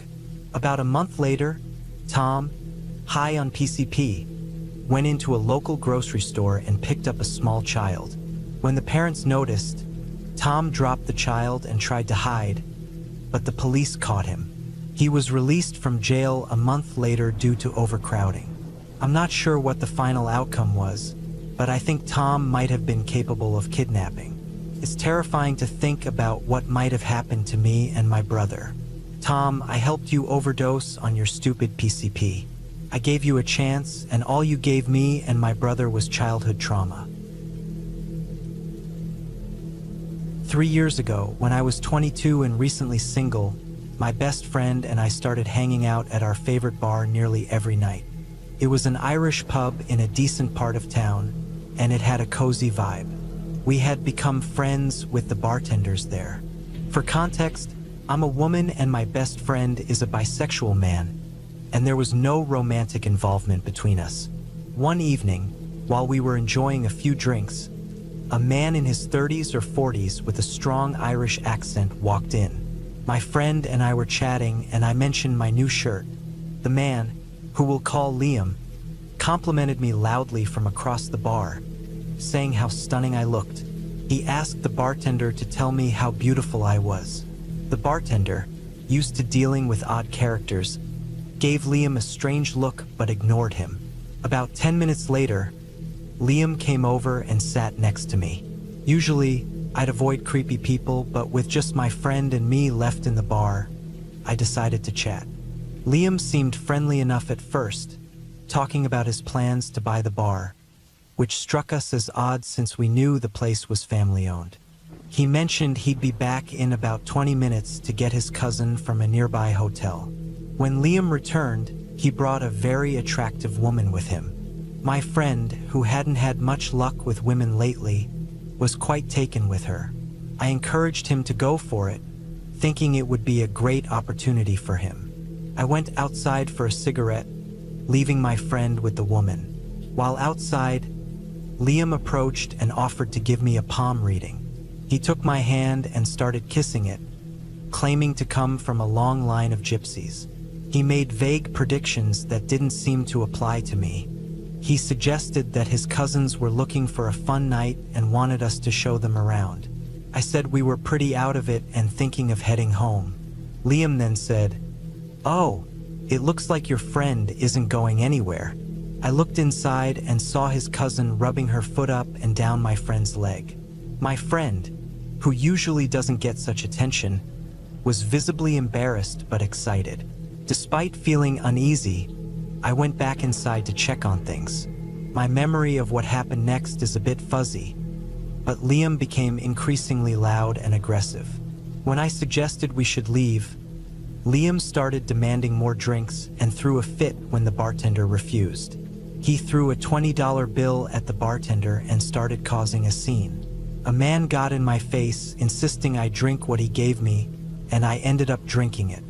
Realizing we might be in danger, my friend and I quickly left, running to my apartment and locking the door behind us. We were shaken and confused about what had just happened. 2 weeks later, we learned from the actual owner of the bar that Liam was a con artist who had stayed at the hotel across the street. He had been demanding a free room and making up stories about drugs to get what he wanted. The owner confirmed that Liam had no children and was not associated with the bar.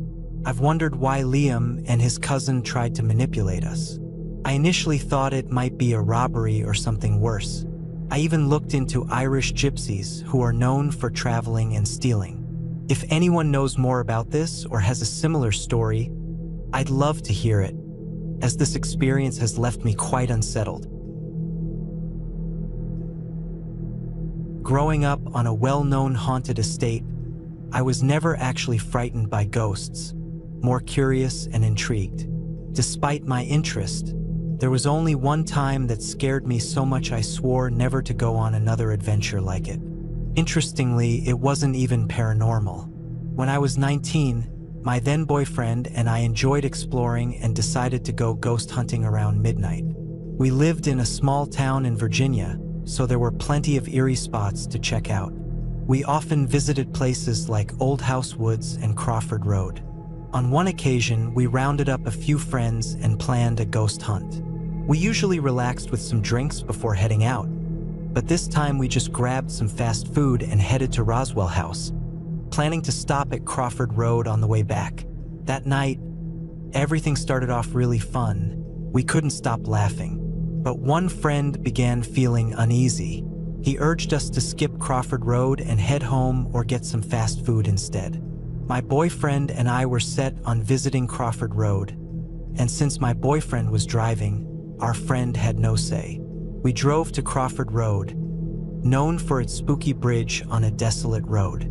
The bridge was rumored to be a site where people were hanged, adding to its ghostly reputation. It was around 1:30 a.m. when we arrived. While my boyfriend and I were not scared, my friend was visibly frightened, which was unusual since he usually enjoyed these adventures. He kept insisting he had a bad feeling, and we should have listened. As we neared the bridge, we saw a car parked on the roadside. The car's lights turned on, revealing two bald men inside, which gave me chills. I told my boyfriend to keep driving, and he agreed that we shouldn't stop. As we turned the corner, the car followed us, turning on its high beams. We were unnerved, but thought it might just be a coincidence. After a couple of miles, the car was still tailing us. We sped up to 65 miles per hour, trying to shake them off, but they stayed close, almost touching our car. My friend was now crying in fear. Relieved to see a highway ahead, we sped through a stop sign, hoping the car would continue on the previous road. We spotted a 7-Eleven and thought if we turned in, they might leave us alone. Unfortunately, they followed us into the parking lot. We were alone in the lot, and none of us wanted to confront the bald men. In a panic, my boyfriend drove out of the lot with the car still following us. At this point, we thought we might die. We had no idea what their intentions were, but we knew it wasn't good. We sped down the highway at 100 miles per hour, and I called the police, though I was frantic and unfamiliar with the area. At one point, the car moved into the other lane, and I saw a metallic flash that might have been a gun. My boyfriend slammed on the brakes, and the other car continued at high speed. We quickly turned around, and by the time they turned, we were already speeding away. Somehow, we lost them and found a busy apartment complex to stop at. Shaken, we all started crying. My friend, who had warned us earlier, scolded us for not trusting our instincts. I've never ignored that gut feeling again. I later learned the area was known for gang activity. That night taught me that danger can lurk anywhere, and I regretted not being more cautious. I was naive to think that a haunted road couldn't pose a real threat.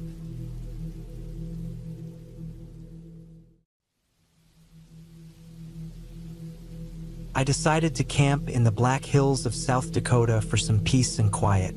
I found a nice spot in a clearing, set up my tent, and started a fire.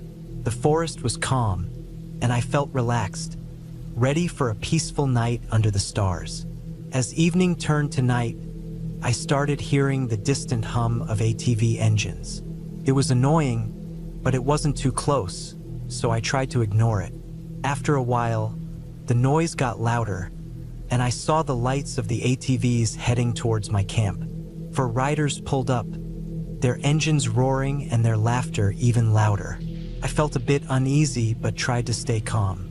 They stopped near my tent, and one of them, a tall guy with a bandana, got off his ATV and walked over, sizing me up. "Nice spot you've got here," he said with a smirk. "Thanks," I replied, trying to sound friendly. "Just here for a quiet weekend." The others joined him, their eyes scanning my gear. One of them kicked at my tent peg, laughing. I felt a knot tighten in my stomach. They weren't just being loud. They were looking to cause trouble. "Got any beer?" Another one asked, a big guy wearing a leather jacket. "No, I didn't bring any," I lied.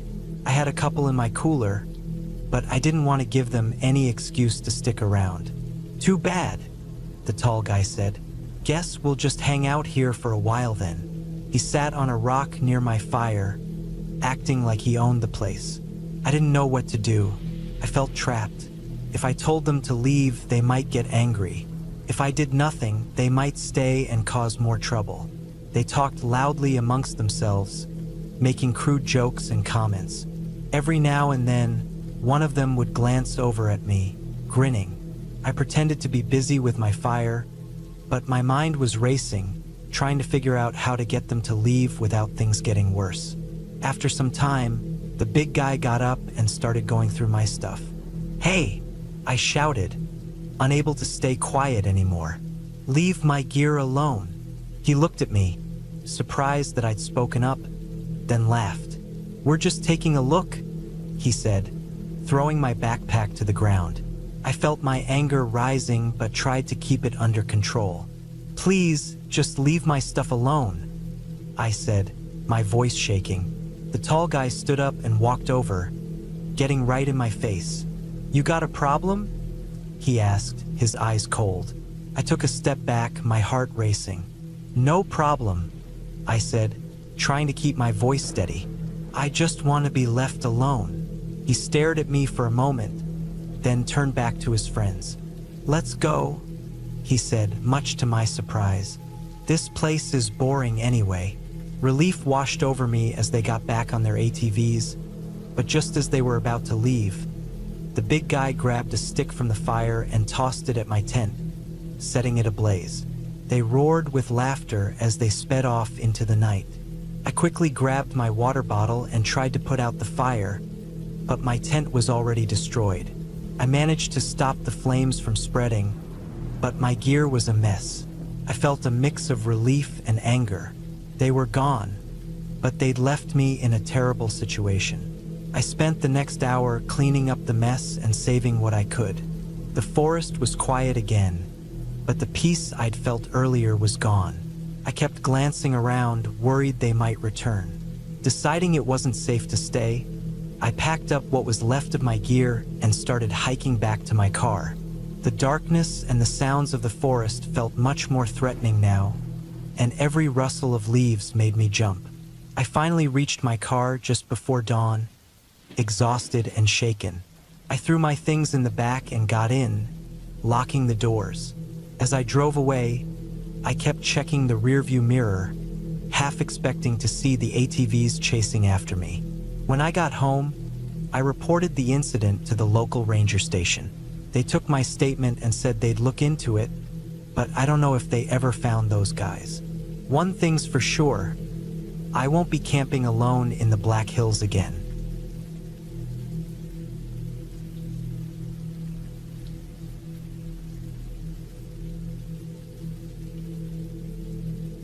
I decided to take a solo trip to the Boundary Waters in Minnesota, needing some time alone away from everything. I had heard it was a beautiful and quiet place, ideal for clearing my mind. I packed up my canoe, gathered my gear, and paddled deep into the wilderness. The first few days were perfect. I didn't see another person, just me, the water, and the trees. I set up camp on a small island, made a fire, and enjoyed the solitude. My days were spent fishing and exploring, feeling more relaxed than I had in years. On the fourth day, something unusual caught my attention. As I paddled back to my camp, I spotted another canoe in the distance. It was odd since I hadn't seen anyone else around. The canoe was headed toward a section of the shore I hadn't explored yet. I didn't think much of it at the time, assuming someone else was enjoying the peace and quiet. That night, however, I heard strange noises, voices low and serious, carrying over the water. I got up to look around but couldn't see anything in the dark. It made me uneasy, but I convinced myself it was nothing, maybe just other campers. Still, I kept my knife close by just in case. The next day, curiosity got the best of me, so I decided to check out the area where I had seen the canoe. It was a bit of a paddle, but I wanted to see what was there. When I got closer, I saw signs of recent activity.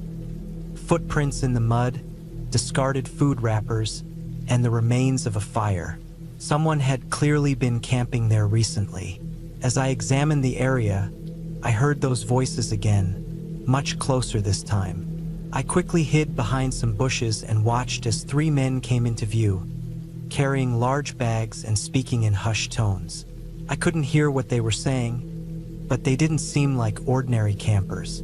My heart raced. Something about them felt wrong. Once they were out of sight, I quietly made my way back to my canoe, my heart pounding with fear. That night, I couldn't sleep. Every sound made me jump. Every crack of a twig sent my mind racing. Around midnight, I saw a light moving through the trees along the shore. It was them. They were searching for something or someone. Panic set in. What if they found me? I stayed completely still, barely breathing. The light moved closer, then drifted away. I didn't sleep at all, just sat there clutching my knife, waiting for dawn. By the next morning, I knew I needed to leave. This was no longer the peaceful trip I had planned. I packed up my gear and got ready to go. As I was loading my canoe, I saw the men again, watching from the shore. They knew I was there. I pushed off quickly, but they jumped into their canoe and started following me. My mind raced with questions. Why were they after me? What did they want? I paddled as fast as I could, but they were gaining on me. Desperate, I spotted a narrow channel and headed toward it, hoping to lose them in the twists and turns. The water was shallow and rocky, making it hard to navigate. I scraped the bottom of my canoe several times, but I couldn't slow down. Behind me, I could hear their voices, angry and getting closer. I pushed myself harder, my arms burning from the effort. Finally, I spotted a small inlet and made for it. I beached my canoe and ran into the woods, trying to put as much distance between us as possible. I hid in the thick underbrush, struggling to control my breathing. They were close now, shouting and cursing. I stayed completely still, praying they wouldn't find me. After what felt like hours, their voices started to fade. I waited until I was sure they were gone before making a move. I navigated through the woods, avoiding the main paths, not knowing exactly where I was going, only that I needed to get away. Eventually, I stumbled upon a small ranger station. I rushed inside, exhausted and terrified.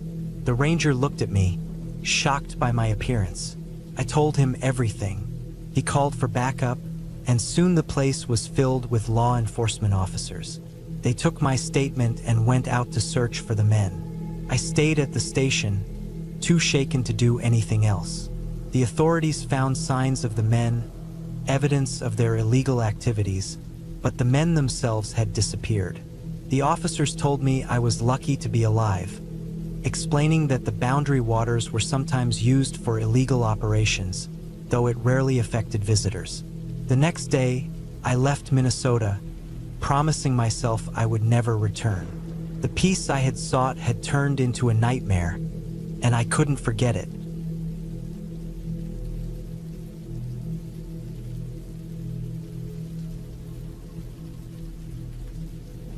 I spent a week in the Adara documenting wildlife.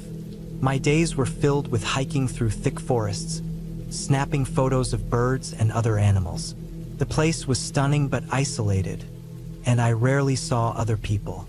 On the fourth day, I set up camp near a small clearing. It was a peaceful spot, with a stream close by and plenty of shade from the trees.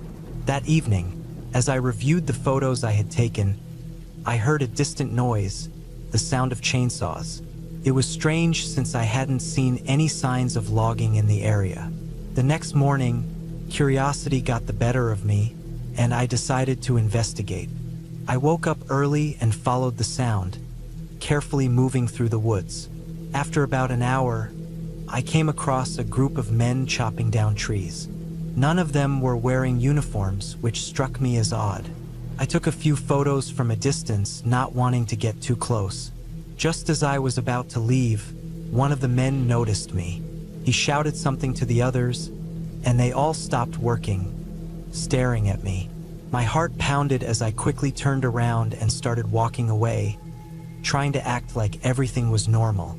I could hear them talking, but I couldn't make out their words. I returned to camp, hoping they would ignore me, but that evening I heard footsteps approaching. Peeking out of my tent, I saw 3 of the men coming toward me, looking angry. One of them, a tall guy with a beard, called out, "What are you doing here?" he demanded. "I'm just taking pictures of the wildlife," I replied, trying to stay calm. "Show us the camera," he said. Reluctantly, I handed it over. As they scrolled through the photos and saw the images of them cutting trees, their faces darkened. The tall man smashed my camera against a rock, shattering it. "You shouldn't have taken those," he said, stepping closer. "We don't need any trouble." "I'm not here to cause trouble," I said, backing away. "I'll leave right now." But they didn't seem convinced. They surrounded me, blocking my way out. Panic surged as I realized I was in real danger. I had to think quickly. "I've already told someone where I am," I lied. "If something happens to me, they'll know." The tall man frowned but didn't move. Another man, shorter with a scar on his cheek, turned to him and said, "We can't risk it. She's seen too much." My mind raced as I scanned my surroundings, looking for an escape. I spotted a narrow path leading into the trees. Without hesitation, I bolted down the path, running as fast as I could. Behind me, I could hear them shouting and chasing me. Branches scratched at my face and arms, but I didn't stop. Their footsteps pounded behind me, getting closer. I came upon a steep hill and slid down it, almost losing my balance. At the bottom, I found an old, abandoned cabin. I ran inside and hid behind a pile of rotting wood, trying to catch my breath. Moments later, the men arrived.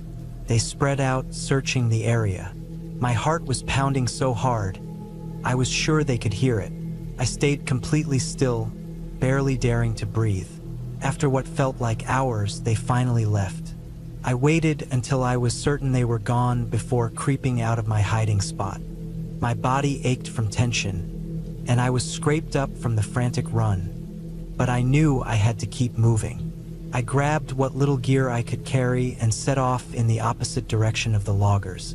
I walked through the night, not stopping until I reached a small town by morning. I went straight to the local authorities and reported everything. At first, they seemed doubtful but eventually agreed to investigate. I stayed in town for a few days, recovering from the experience and waiting for news. A few days later, I heard they had found the illegal logging operation and shut it down. The men were arrested and I was asked to testify. It was a terrifying ordeal, but I was relieved that justice was done. I've since gone back to wildlife photography, but I'm much more cautious now. The Ozarks, I took a solo trip to the Ozarks, craving peace and quiet. I needed to escape from the city, from work, from everything. I packed light, just a tent, some food, and my camera. I drove deep into the woods, far from towns or people, and found a spot to set up camp. It was beautiful, the kind of quiet where you could hear the wind in the trees and the rustling of animals in the brush. The first day was perfect. I hiked, took photos, and relished the solitude. As night fell, I built a small fire and cooked dinner. The only light came from the stars and the fire. I felt a bit uneasy, but I chalked it up to being alone in the wilderness. The next morning, I decided to explore more. I packed some water and snacks and followed a trail that led deeper into the forest. After a few hours, I came across an overgrown path. It looked like it hadn't been used in years, but I couldn't resist checking it out. The path led me to a clearing where there was an old, rundown cabin. Its windows were boarded up, and the wood was gray and weathered. Something about the place made me uneasy, but curiosity got the better of me, and I walked closer to get a better look. Suddenly, I heard a rustling behind the cabin. I froze, my heart racing. A man stepped out from behind the building, dirty and disheveled, like he hadn't seen another person in years. His eyes were wild, and he held a shotgun. "What are you doing here?" he shouted, his voice rough and angry. "I was just hiking," I stammered, raising my hands. "I didn't mean to intrude." "This is my land," he said, stepping closer. "You have no right to be here." "I'm sorry," I said, backing away. "I'll leave right now." But he didn't seem to hear me. He raised the shotgun, pointing it straight at me. Panic gripped me, and I turned and ran without looking back. I heard the shotgun go off, the sound echoing through the trees. I kept running, my breath coming in ragged gasps. I didn't know where I was going, only that I had to get away. The forest seemed to close in around me, every tree looking the same. Behind me, I could still hear him crashing through the underbrush, yelling. I tripped and fell, my ankle throbbing in pain, but I forced myself to get up and keep moving. Eventually, I found a small ravine and slid down into it, hiding behind a large rock. I held my breath, trying to stay as quiet as possible. I heard him above, cursing and shouting. He fired the shotgun again, the sound deafening. I pressed myself against the rock, praying he wouldn't find me. After what felt like hours, the noise stopped. I waited, not daring to move until I was certain he had gone. When I was sure it was safe, I climbed out of the ravine and started limping back the way I had come. My ankle was swollen and painful, but I didn't stop. It took me hours to find my way back to my camp, and by the time I got there, the sun was setting. I grabbed my things, threw them into my car, and drove away as fast as I could. I didn't stop until I was miles away, back in civilization. I went to the nearest police station and told them what had happened. They took my statement and said they would investigate, but I don't know if they ever found the man. I still think about that day, about how close I came to not making it out of those woods. Now, whenever I go hiking, I make sure to stay on marked trails and never wander too far off.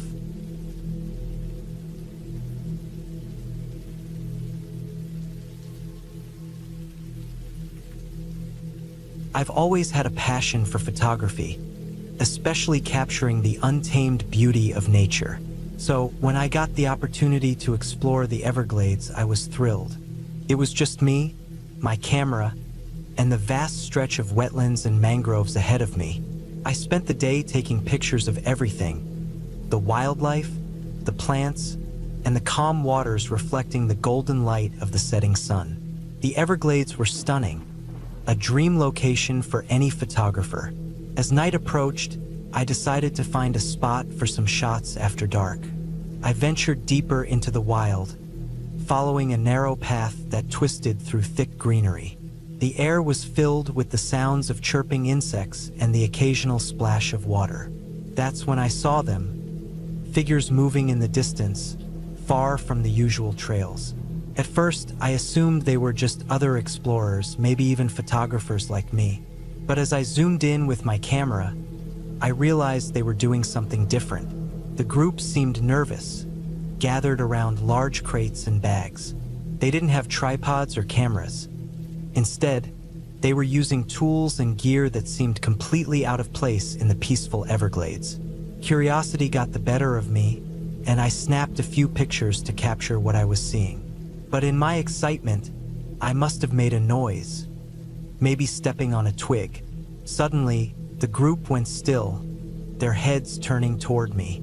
I knew instantly that I had been noticed. Fear surged through me, and I turned and ran back down the path, adrenaline giving me speed. The sound of footsteps following close behind sent my heart racing. Branches slapped my face, and roots threatened to trip me, but I didn't dare slow down. Behind me, I could hear their voices, low, urgent whispers telling each other to catch me.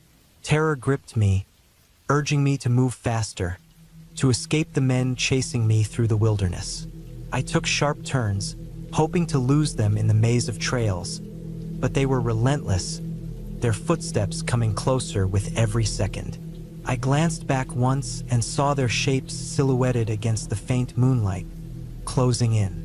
Desperation took over, and I veered off the path, crashing through thick bushes. Thorns ripped at my clothes, and the mud pulled at my shoes, but I kept going, driven by sheer panic. I had to get away, had to find somewhere to hide. My heart pounded, and my breath came in short, ragged gasps. Eventually, I found a small clearing. It offered no cover, but I couldn't stop. I kept moving, straining to hear any sign of the men chasing me. The night was quiet except for the sounds of the swamp, insects buzzing, water softly splashing against the reeds. I couldn't risk staying out in the open. Pushing through my fear, I waded into the cold waters of a shallow creek, moving upstream to try to throw off my scent. The icy water numbed my legs, but I didn't stop, terrified of being caught. After what felt like forever, I stumbled out onto a muddy bank and collapsed behind a fallen tree. I listened hard for any signs of pursuit, but all I could hear was the pounding of my own heart. Had I lost them, or were they still closing in? Time passed slowly, each minute dragging on. I didn't move, not even to look around. The adrenaline that had fueled my escape was now leaving me shaky and exhausted. But I knew I couldn't rest yet. I had to get out of the Everglades back to safety. Moving cautiously, I followed the edge of the creek, using the faint moonlight to guide me. Every rustle of leaves made me jump, and every splash of water sent my heart racing. I felt completely alone, vulnerable, being hunted. Finally, I found a familiar trail marker. Relief washed over me, but I didn't let myself relax. I kept moving, ignoring the ache in my muscles and the overwhelming fatigue.